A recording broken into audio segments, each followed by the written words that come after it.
почитувана градоначалничке, почитувана председателка на совет, почитувани советници и служби.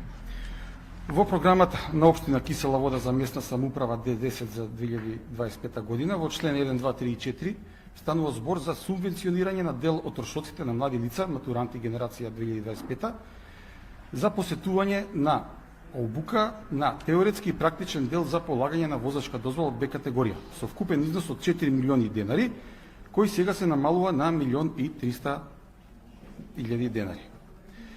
Значи, дека имаме искористеност само од 1/3, а не искористени 2/3 од средствата, кои 2/3 ќе се прераспределат во други програми.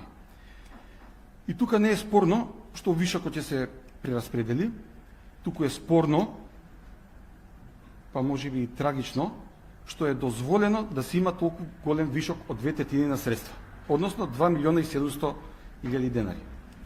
Инаку оваа субвенција е одлична и ние ќе се залагаме да ја има и наредната година. Овие средства од 10.000 денари по младинец се добродојдени како помош на граѓаните и цел на општината е да тие бидат потрошени, да бидат искористени што е можно повеќе. Кога е објавен јавниот повик во февруари 25 година, направен е дневен пиар, повикот е објавен на вебсајтот на општина Кисела Вода и толку. Со ова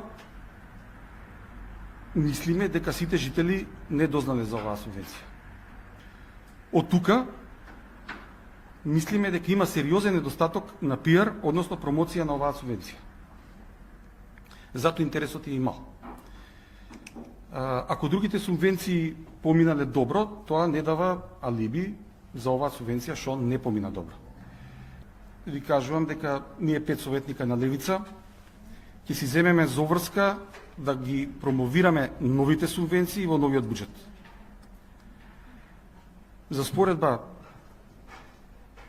во општина Карпош, субвенцијата е 19.000 денари и секоја година поради големиот интерес се заоструваат критериумите за добивање на овие средства, а кај нас испаѓа дека интерес нема.